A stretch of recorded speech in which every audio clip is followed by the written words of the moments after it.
warahmatullahi wabarakatuh. Waalaikumsalam. Alhamdulillahirrahmanirrahim. Wassalatu wassalamu ala asyrafil anbiya wal mursalin sayyidina qurrati a'yunina Muhammadin sallallahu alaihi wasallam wa ala alihi wa sahbihi ajma'in. Amma ba'd. Qala rabbi shrah li sadri wa yassir li amri wahlul 'uqdatam min lisani yafqahu qawli. Allahumma nawwir qulubana bi nuril hidayah wa taqabbal bina bisamsi rahmatika ya arhamar rahimin. Yang saya hormati Ustaz Jamila dan beserta jajarannya, yang saya hormati para ibu-ibu Fatayat.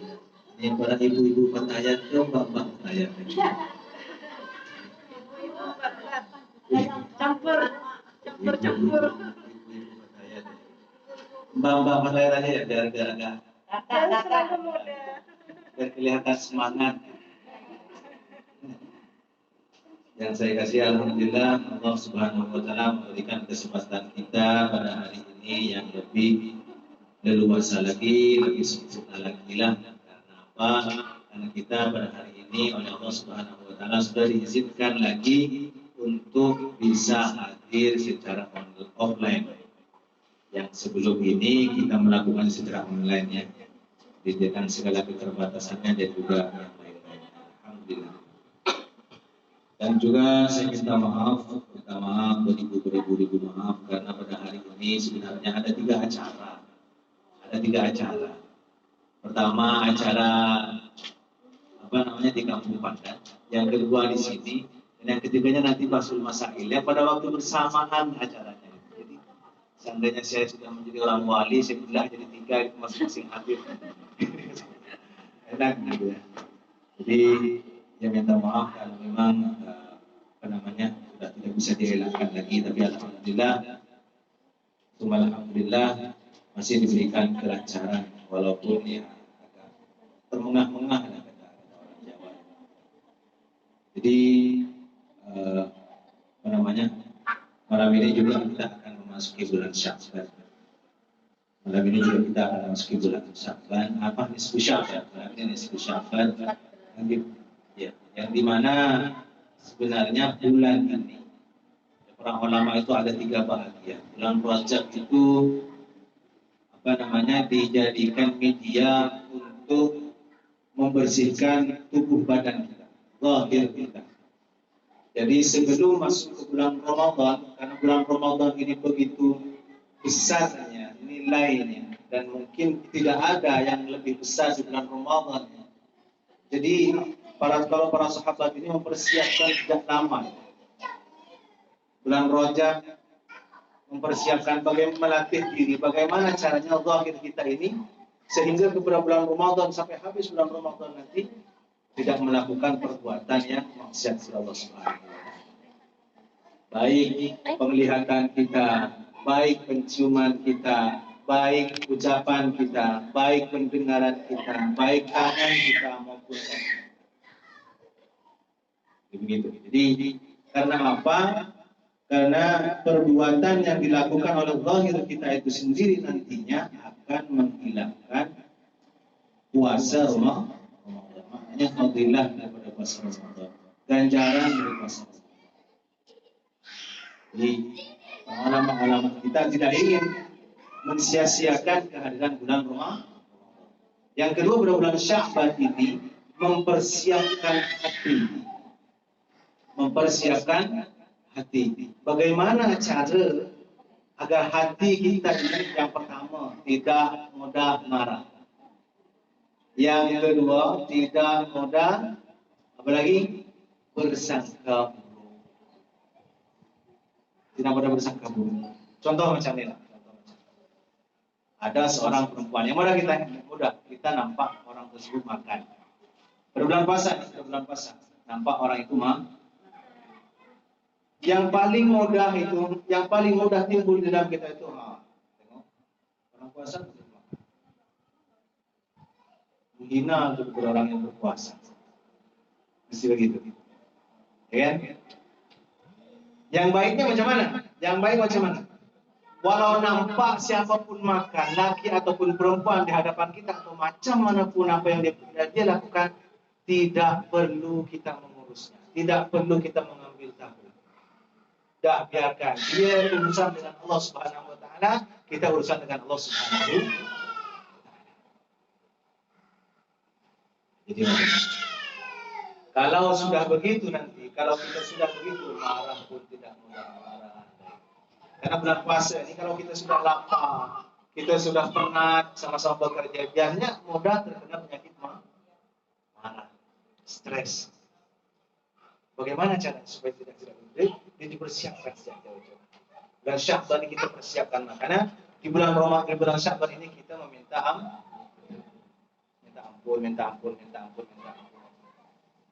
Selain juga pada nisfu Sya'ban, jumhur ulama daripada hadis sallallahu alaihi wasallam ialah diangkatnya laporan tahunan kita kepada Allah Subhanahu wa taala. Siapa yang masih mempunyai dosa kepada saudaranya, maka laporan tahunan itu akan ditolak sejak pintu langit lagi. Laporan tahunan akan tertolak sejak pintu langit. Tak sampai kepada Allah Subhanahu wa taala. Begitu. Maka kita digalakkan pada nisfu Sya'ban diangkatnya amalan kita yang kita yakini, yaitu keyakinan Ahlus Sunnah wal Jamaah, yang kebetulan kita juga orang-orang Nahdliyin juga meyakini bahwasanya pada nisfu Sya'ban itu laporan tahunan kita diangkat kepada Allah Subhanahu wa taala. Baru pada bulan Ramadan nanti roh kita itu akan baik. Roh. Karena dalam kehidupan kita ini sebenarnya ada 3 komponen yang wajib beribadah kepada Allah Subhanahu wa taala. Yang pertama zahir kita. Yang keduanya hati kita. Yang ketiganya roh kita. Itu wajib ketiga-tiganya beribadah kepada Allah Subhanahu wa taala. Dan hati ini akan buruk apabila masih perbuatan zahir kita buruk. Roh itu akan buruk tertimbun, apabila hati kita buruk. Apabila zahir kita baik, maka hati kita akan baik. Kemudian roh pun kita akan baik. Akan saling mempengaruhi.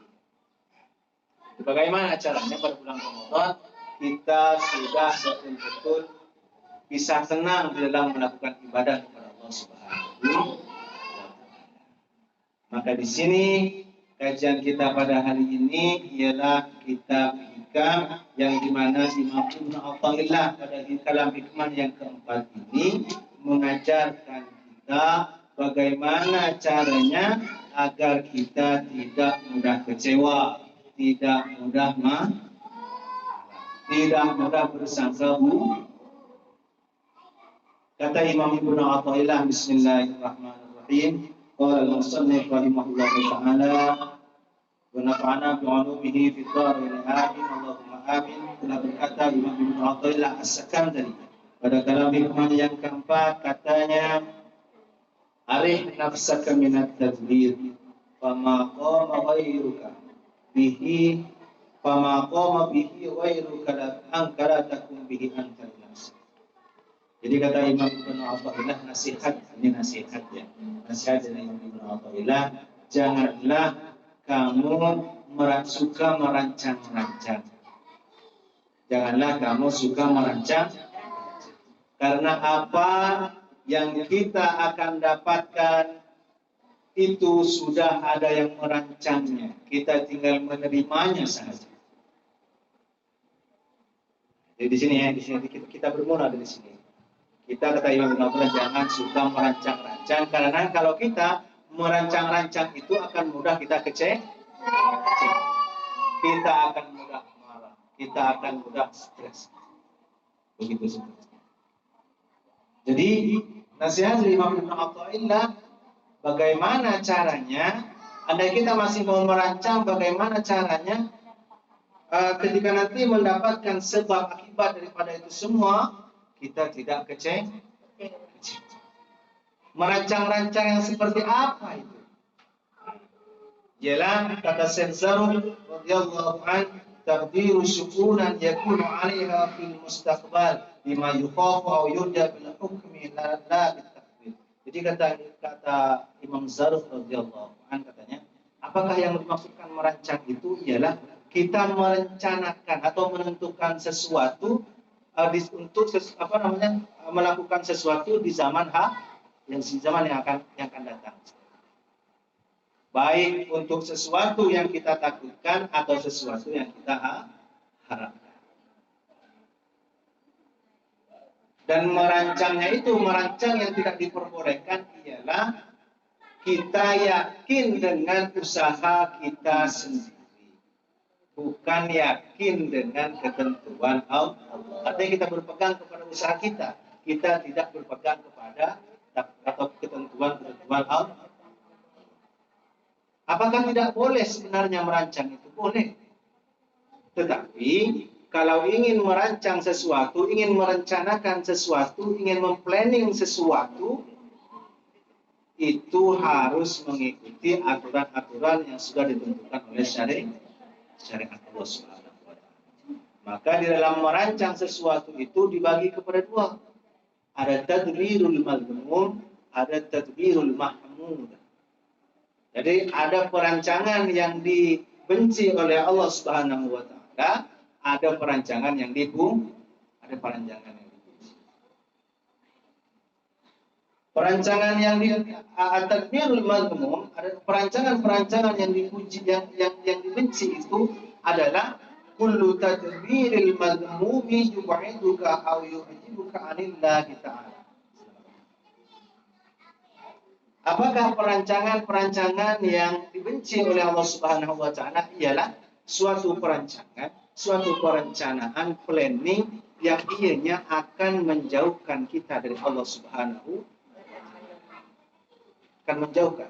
Sama ada sifatnya makruh ataupun haram.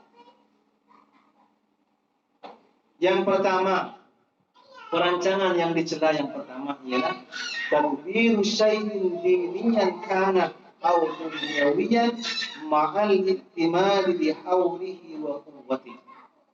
Jadi yang perancangan yang pertama ialah kita merancang sesuatu, baik hal itu berkenaan dengan dunia ataupun berkenaan dengan agama,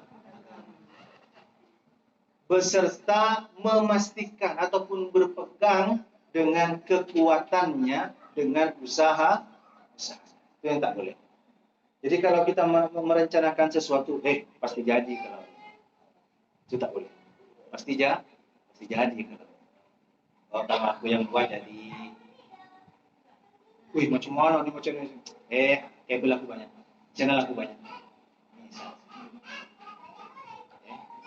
Perancangan yang kedua ialah tadbiru syai'in diniyan kana aw dunyawiyan ma tadyi'il wajibat. Jadi perancangan, walaupun perancangan itu berkenaan dengan urusan agama, apatah lagi dengan urusan dunia, yang sekiranya ia nanti akan melalaikan kita dari kewajiban.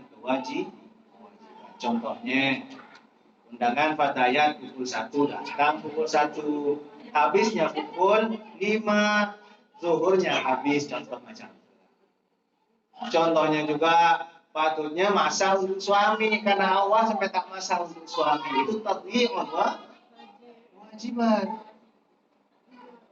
Jadi yang begini-begini, jadi walaupun urusan organisasi yang sudah mesti kita akan mendapatkan pahala, jangan sampai ada kewajiban yang tertinggal. Kalau yang masih lajang, bertanggung jawab kepada ibu bapaknya. Kalau yang sudah berkeluarga, tanggung jawab kepada suami dan anak. Kalau perempuan, kalau laki-laki, istri dan anak. Jangan karena kita terlalu semangat untuk melakukan ibadah, tapi sampai juga lupa dengan kewajiban. Jadi begitu maksudnya. Yang ketiga, ialah tadbiru syai'in 'anid dunya lid dunya kal iktisar wal ibtikhar. Jadi yang ketiganya ialah merancang sesuatu untuk mendapatkan untuk memperbanyak harta benda. Jadi walaupun menginginkan harta benda yang banyak, tapi juga dalam perancangannya jangan sampai menggunakan cara-cara yang dilarang oleh Allah Subhanahu wa taala. Yang kelima, tadbiru syai'in min ad-dunya al-halal li istimta'i biha ma'al ghaflati 'anillah ta'ala. Perancangan yang keempat Perancangan yang keempat ialah merancang untuk urusan dunia yang halal, Untuk urusan dunia yang halal li istimta'i biha, untuk bersenang-senang dengannya. Ma'al ghaflati 'anillah ta'ala. Beserta lupa kepada Allah Subhanahu wa taala. Kalau guru yang mencontohkan, contohnya kita punya uang, habis itu kita merancang karaoke, apa lagi? Selain karaoke. Nah, jadi perancangan yang begitu, jadi macam mana karaoke tidak boleh kah? Memang 100% tidak boleh. Kalau saya masih kalau saya pribadi, saya masih ada bisa ngeles lah. Kalau dianya antara perempuan saja dan tujuannya untuk mengeratkan silaturahim, kalau saya no problem. Tetapi kalau di situ nanti sampai bercampur baur, jadi intinya macam ini lah. Setiap apa yang kita melakukan itu, bagaimana caranya tidak murni karena keinginan kita pribadi, tidak karena kesenangan kita pribadi. Tetapi bagaimana caranya di dalam itu juga kita selipkan untuk berkenan dengan ibadah. Berkenan dengan ibadah. Pergi bercuti ke tempat peranginan, kalau tidak diniatkan dengan baik pun tidak mendapatkan rukhsah, karena itu tempat maksiat. Tetapi kalau diniatkan dengan baik, niat rihlah, karena rihlah itu sunnah para ulama guru-guru kita, ini tidak mengapa kalau niatkan. Niatnya kena baik. Niatnya kena baik. Jadi begitu. Jadi kalau niat pergi bercuti apa semuanya, niat memang ingin bercuti, ingin menghilangkan penat, sunatan lillahi ta'ala begitu. Perkara nanti sampai di tempat cuti itu bertemu dengan benda yang haram, itu no problemo, tak ada masalah. Cuma kita tak boleh itu. Dan ini juga berkaitan dengan ketika rukhsah untuk sholat kita. Jadi walaupun kita sampai kepada tahap untuk boleh qasar sholat 80 km, kalau di sana kalau kita tidak ada niatan, belum niat bercuti, pergi berseronok-seronok di tempatnya maksiat, kita tak dapat itu rukhsah. Tidak boleh kita qasar. Tidak boleh qasar. Maka dia harus niatnya itu harus diubah. Jadi Islam intinya Islam itu tidak menutup 100%, tapi bagaimana kita mencarainya. Nah, di sini perlunya kita belajar. Kalau tidak belajar, siapa yang mana kita tahu? Tidak tahu kan yang rendah itu. Itu yang keempat. Yang kelima, at-tadbiru fi tahsil maksiatin qata'atul ma'asiyah. Yang kelima ialah merancang sesuatu untuk menghasilkan perkara-perkara maksiat, tetapi melalui jalan taat seperti riya. Riya ini secara mudahnya melakukan sesuatu karena ingin dilihat oleh orang lain. Itu riya. Melakukan sesuatu jangan sampai karena ingin dilihat orang lain. Ya kalau misal kita masih ada yang begitu ya. Tapi niat awalnya. Kalau sehabis itu ada sedikit-sedikit, ya namanya kita manusia. Kata Imam Ghazali itu, kita ini memang tidak akan mampu untuk melakukan kebaikan 100%, tidak akan mampu. untuk kita lepas dari maksiat 100% tidak akan mau. Terkecuali kita berlatih. Kalau kita berlatih, insya Allah kita mesti boleh. Insya Allah kita akan boleh melakukannya. Jadi, maka di sini juga Allah Subhanahu wa taala melalui Nabi Muhammad sallallahu alaihi wasallam dari hadisnya, maka ketika ditanya ya Nabi Allah, ayyuhal a'mal ahabbu ila Allah. Al-a'mal ahabbu ila Allah adwamuha wa in qallah. Jadi amal yang Allah sukai itu yang sedikit tetapi berterusan.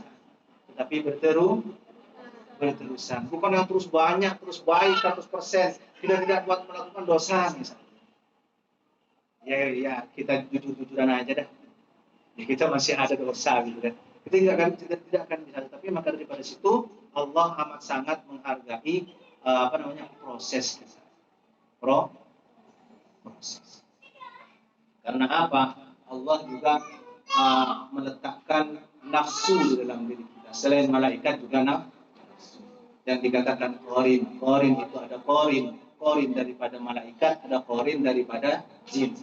Dan qorin ini bukan hanya kita manusia biasa. Bahkan Rasulullah SAW pun ada qorin dia. Ada qorinnya juga. Tetapi kata Nabi ketika para sahabat bertanya kepada Nabi, ya Nabi, apakah engkau juga diletakkan qorin? Ya sama, aku juga ada qorin. Tetapi kata Nabi SAW, qorin yang ada dalam diriku itu hanya mengajak kepada kebaikan. Kalau kita tidak, yang satunya mengajak kepada keburukan, yang qorin satu lagi mengajak kepada keburukan. Maka kalau kita lebih banyak kepada keburukan itu, ada sebagian para ulama mengatakan itulah nanti. Qorin yang ada pada kita itulah yang menyerupai jasad kita ketika masih hidup, yang kemudian menjadi yang dinamakan ya itu. Ya, itu dia. Maka dengan demikian bagaimana caranya qorin yang masih selalu mengajak kepada keburukan ini kita sedikit demi sedikit kita ajak.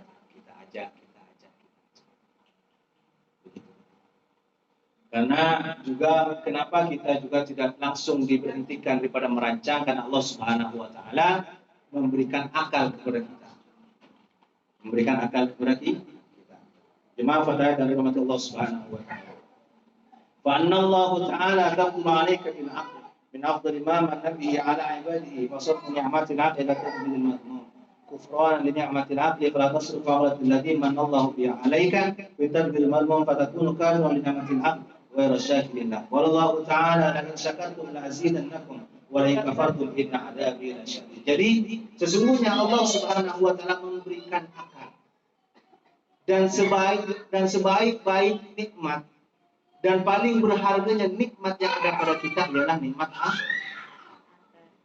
Jadi apabila kita merancang sesuatu yang sekiranya akan terjerumus kepada perbuatan-perbuatan yang dilarang oleh Allah, kita dinamakan seseorang yang tidak mensyukuri nikmat Allah Subhanahu wa taala.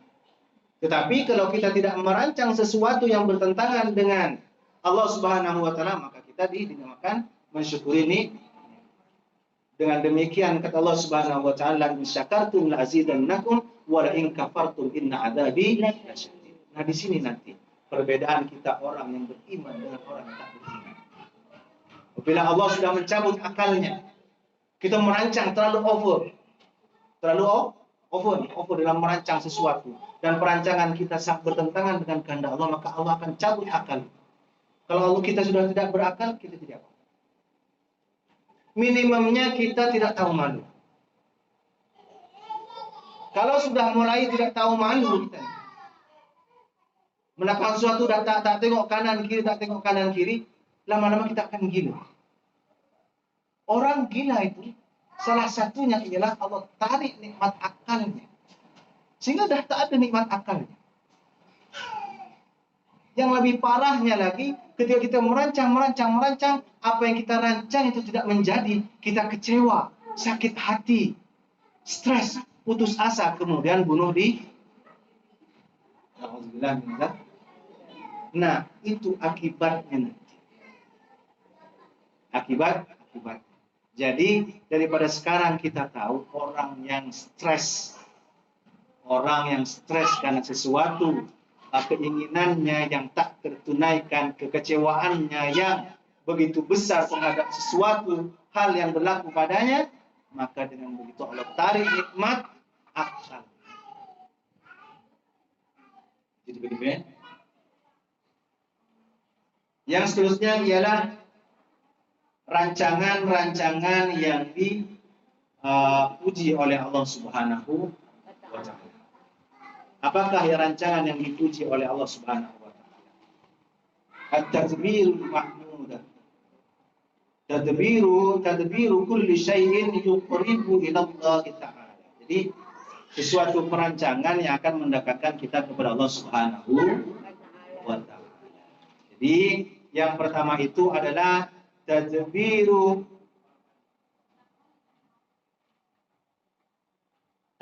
ma umirtu bihi minal wajibat wal mandhubat ma tafwidil masyiati ila Allah Ta'ala. Jadi merancang sesuatu untuk melakukan perkara-perkara yang diwajibkan kepada kita dan juga perkara-perkara yang disunahkan kepada kita beserta mengatakan insya Allah. Jadi walaupun kita merancang besok nanti malam, contoh nanti malam ya, nanti malam kita kan biasanya kalau kita nangin kita baca Yasin, baca apa nanti malam lepas maghrib, aku akan pergi ke surau ataupun masjid sekarang sudah dibuka, aku pergi ke sana, terus aku akan baca Yasin 40 kali, terus aku akan menghatamkan Al-Quran sampai pagi aku tak akan tidur. Kalau kita sampai di situ mengucapkan hanya dengan demikian, maka perancangan kita itu walaupun ibadah masih dicela oleh Allah Subhanahu. Tapi bagaimana caranya? Nanti malam insya Allah aku akan buat yang begini. Walaupun ibadah. Perlu itu namanya insya Allah. Karena Allah mengajarkan kepada kita la haula wala quwwata illa billahil aliyyil. Jadi walaupun kita akan melakukan kebaikan itu boleh berlaku apabila Allah memberikan kekuatan kepada kita, Allah memberikan kesempatan kepada kita. Yang kedua ialah at-tadbiru fi fir'atil dhimmati min huquqil makhluqin imma wafa'an aw istihlal ma'a tafwid ila Allah Subhanahu wa Ta'ala. Jadi yang keduanya itu adalah berniat untuk menunaikan kewajiban atau hak-haknya orang lain. Contoh kita pernah punya hutang. Sekarang kita dah mulai lancar lagi. Mulai lancar.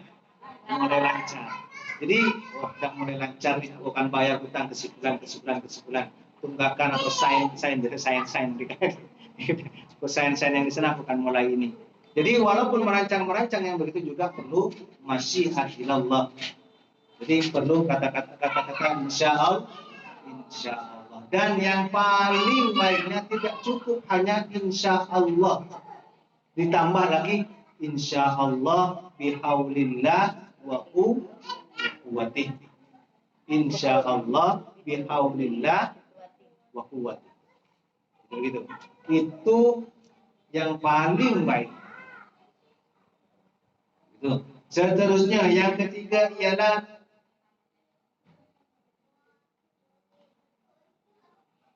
at-tadbiru fi kahil hawa wasyaitan. Jadi merancang bagaimana caranya kita untuk mengalahkan hawa nafsu dan juga setan. Merancang bagaimana caranya. Kalau ada lagi setan, ini kan ada dua kan? Setan ada dua. Jadi a'udzubillahi minasyaitonir rajim. Syayatinul jins wal ins. Setan yang ada dua. Yang pertama setan yang terdiri dari manusia. Yang kedua setan yang terdiri dari jin. Kerjanya sama, yaitu akan menjauhkan kita dari agama Allah Subhanahu wa Ta'ala. Yang asalnya kita mau mengaji, kita diajak ke sana. Yang asalnya kita datang ke acara petayan, mudah-mudahan diajak ke sana. Misalnya kita merencanakan bulan depan kalau dia ngajak lagi aku takkan nak. Kalau misalnya merancang yang demikian, maka rancangan tersebut harus diikutkan dengan kata-kata insya Allah, bihaulillah wa quwwati. Jadi intinya apa? Intinya itu segala apa yang kita lakukan semuanya disandarkan kepada Allah Subhanahu wa taala. Agar apa? Agar andai kata sesuatu yang kita inginkan, yang kita rancangkan berlaku, kalau kita betul-betul menyandarkan berlakunya ataupun suksesnya ataupun berjayanya sesuatu tersebut masih menunggu rahmat, masih menunggu izin daripada Allah Subhanahu wa taala. Karena dalam Al-Quran Allah Subhanahu wa taala berfirman begini. Ya. Allah Subhanahu wa taala berfirman begini. Innallaha balighu amrihi qad ja'alallahu likulli syai'in qadra. Qad ja'alallahu likulli syai'in qadra. Jadi Allah itu mesti akan melaksanakan segala ketentuan-ketentuannya kepada setiap kita yang sudah Allah tentukan di Lauhil Mahfuz dulu, yang akan kita terima pada hari ini, yang akan kita terima pada hari ini. Jadi kalau kita tidak sadar atau kita memastikan segala apa yang kita lakukan itu akan berjaya dengan usaha kita, dengan kekuatan kita, dengan ilmu kita, maka andai kata tidak terjadi, mesti kita akan kecewa. Begitu juga dengan kita dengan orang lain. Kita dengan orang lain akan mudah kecewa kalau kita tidak beriman dengan takdir Allah Subhanahu. Misalnya ada sesuatu, kita inginkan berlaku secara baik kan? Kita berlaku secara baik kan? Tetapi ada seseorang yang mengganggu jalannya hal tersebut sehingga apa yang kita inginkan atau acara yang akan kita buat tersebut tidak berjalan dengan baik, dengan mulus lah kalau kata orang-orang kita. Tidak berjalan dengan mulus. Maka bagi orang yang tidak sadar, yang tidak beriman dengan takdir Allah bahwa segala sesuatu yang datang kepada kita itu sudah diatur oleh Allah kapan dan bila masanya akan berlaku, maka kita akan kecewa. Jadi maka di sini Allah Subhanahu wa taala memberikan penerangan kepada kita, mengabarkan kepada kita, kata Allah Subhanahu wa taala, qul la yusibana illa ma kataballahu lana huwa maulana wa 'alallahi falyatawakkalul mu'minun. Qul la yusibana.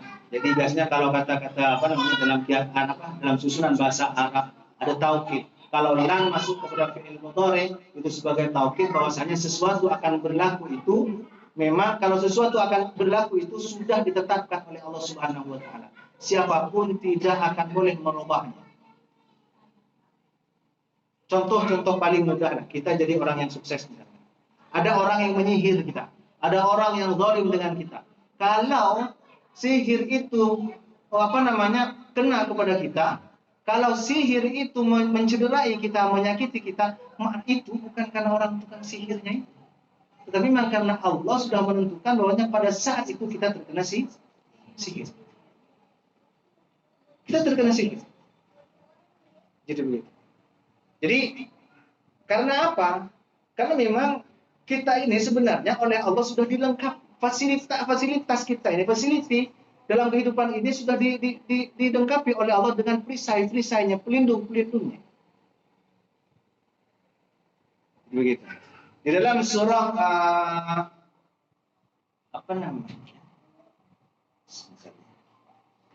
di dalam surah Al-Hadid Allah berfirman begini, ma asaba mim musibatin fil ardi wala fi anfusikum illa fi kitabim min qabli an nabraha inna dzalika 'ala Allah yasir.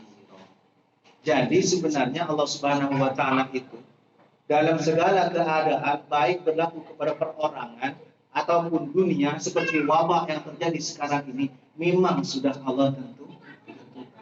Dan bagi Allah itu sangat mudah. Bagi Allah sangat mudah. Maka dengan demikian campaign kita untuk mensyukuri nikmat Allah, kalau sudah ada vaksin, jangan kemudian ragu dan menolak. Ataupun campaign juga anti vaksin. Oh, tak boleh vaksin, begini. Vaksin itu juga rahmat Allah Subhanahu wa taala atas wabah yang sudah diturunkan di dunia. Jadi begitu. Jadi bagaimana caranya kita berlapang dada? Berlapang dada. Ada para sahabat bertanya kepada Nabi Shallallahu Alaihi Wasallam, ya Rasulullah, betulkah kita ini dipenuhi sudah dilengkapi dengan pelindung yang Allah utuskan melalui malaikat-malaikat yang ada pada diri kita? Betul kata Nabi Shallallahu Alaihi Wasallam. Bahkan dari diri kita ini, mulai dari asar ke subuh, dari subuh ke asar itu ada 20 malaikat yang melindungi kita. Ada 20 malaikat yang melindungi kita. Di depan kita dan di belakang kita, dua. Di depan kita dan di belakang kita. Jadi malaikat yang di depan kita ini dan di belakang kita ini, andai kata ada jin, andai kata ada manusia akan berbuat zalim kepada kita, maka malaikat ini yang akan akan menolong kita. Pernah tak? Di sini mesti ramai yang pernah naik motor atau bawa kereta kan. Kita naik accident nih, tanpa sengaja kita tiba-tiba terlepas daripada accident. Betul tak? Pernah begitu?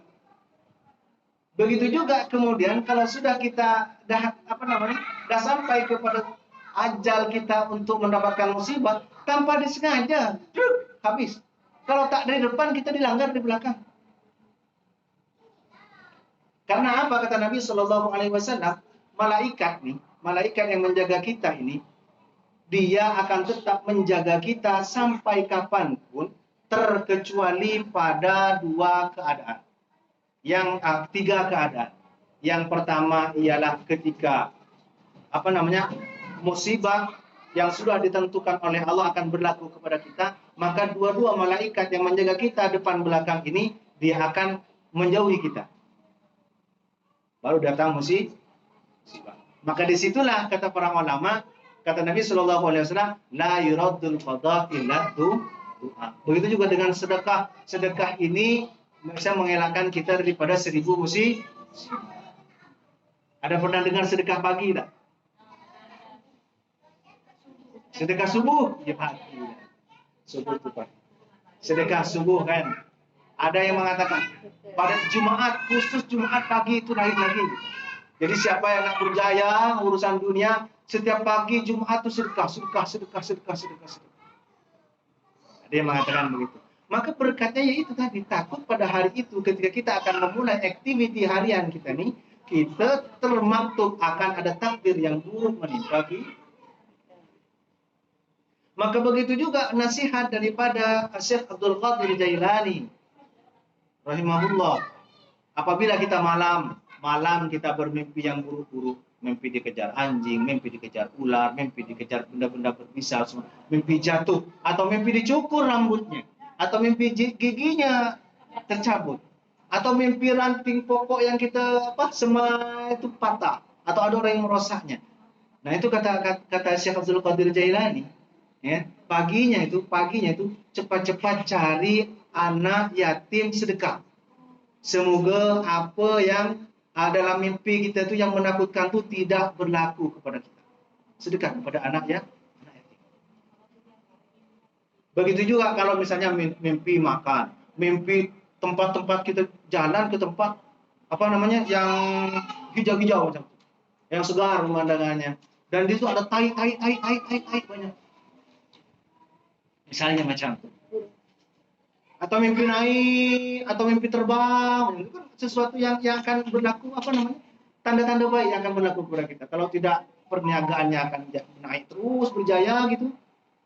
Dia akan dapat rezeki yang banyak. Kalau tai, mohon maaf. Jadi kalau kita akan mendapatkan biasanya sebagian. Dan sebagian kalau seseorang mimpi dia jalan di atas tai, jalan ke sana tai, jalan ke sini tai, jalan ke begitu. Kotoran. Biasanya akan dapat rezeki yang ribuan ke atas. Biasanya begitu. Jadi harta dunia ini oleh Allah dalam mimpi itu digambarkan tai dalam mimpi. Berbeda dengan Berbeda dengan kalau ada seorang mimpi dikasih emas. Apatah lagi yang mengasih emas itu adalah orang yang sudah meninggal. Jangan suka hati itu. Biasanya akan ada musibah yang sampai mendudukkan kita. Kita sampai terduduk kena musibah. Apatah lagi mimpi digunting rambut ini, digunting sampai kita bontak. Banyak harta dunia kita akan terkuras habis.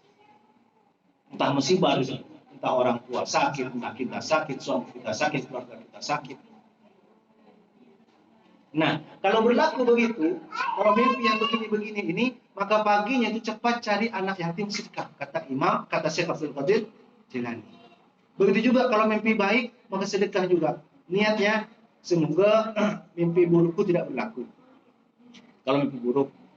Kalau mimpi yang baik, semoga mimpi yang baik itu berlaku. Kena begitu. Kadang-kadang kan juga kita dengar kabar tapi tak jadi. Maka dengan demikian saya panjangkan sendiri, kalau kita ada perancangan bisnis yang sudah ada kabar-kabar angin baik, maka cepat sedekah anak yatim, cari anak yatim, bagi anak yatim. Panggil secara personal. Kalau pertumbuhan itu, kalau saya tak begitu nih, kalau panggil ketua pertumbuhan datang begitu. Saya tanya, mana yang anak yatim? Sini, saya bagi. Ada berapa disebut? Biasanya itu salah satu cara bagaimana kita terelak daripada musibah. Jadi karena itu malaikat penjaga kita ini akan menghindar, tidak akan menjaga kita lagi apabila sudah Allah akan turunkan takdir buruknya kepada kita. Jadi dengan demikian siapapun itu, andai kata kita dapat musibah, bagaimana caranya kita melatih diri? Kita melatih diri mempercayai bahwasanya kita jangan pernah menyalahkan orang lain, siapapun itu. Misal kata kita dicuri, kita dizalimi, jangan pernah. Bagaimana cara kita tidak dendam dengan personalnya, tetapi kita kembali kepada Allah Subhanahu. Dan ini perlu latihan. Ini perlu berlatih. Perlu berlatih. Kemudian malaikat penjaga kita itu akan meninggalkan kita. Yang kedua, ketika kita masuk ke kamar mandi. Mereka tidak akan menjaga kita. Maka oleh Nabi SAW kita diajar agar kalau masuk ke kamar mandi itu baca Bismillahi Allahumma inni a'udzubika minal khubuthi wal khaba'is. Minimalnya Bismillah, bukan Bismillahirrahmanirrahim. Ingat itu. Bukan Bismillahirrahmanirrahim. Kenapa? Kata Nabi SAW pada hadis yang lain, kata-kata Bismillah, kalau kita cakap begitu, maka jin yang jahat tidak akan nampak. Karena dalam tandas itu tempatnya jin. Maka sunnahnya juga mandi dalam tandas mandi itu jangan terus lepas semuanya. Ada satir. Dan kalau tidak nanti jin macam ini.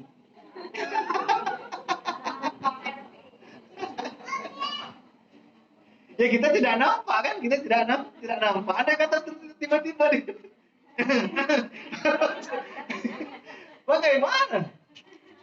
Maka itulah perlunya kita diajar oleh Nabi Shallallahu Alaihi Wasallam agar kita tidak nampak oleh. Yang seterusnya juga, makanya juga malaikat itu tidak akan menjaga kita ketika kita berhubungan suami istri. Jadi pada tiga keadaan ini malaikat yang menjaga kita itu tidak akan menjaga kita, menjauhi kita, malu katanya. Maka sunnah Nabi Shallallahu Alaihi Wasallam ketika begitu juga disuruh pakai selimut. Begitu ya. Ada ramai yang menonton kita sebenarnya. Tapi kita tak perasan kan. Terkecuali kita perasan ini dengan benda-benda halus ini, kalau ada orang mati agak seram kabarnya gitu. Lalu kita perasan. Tapi sebenarnya ya begitu.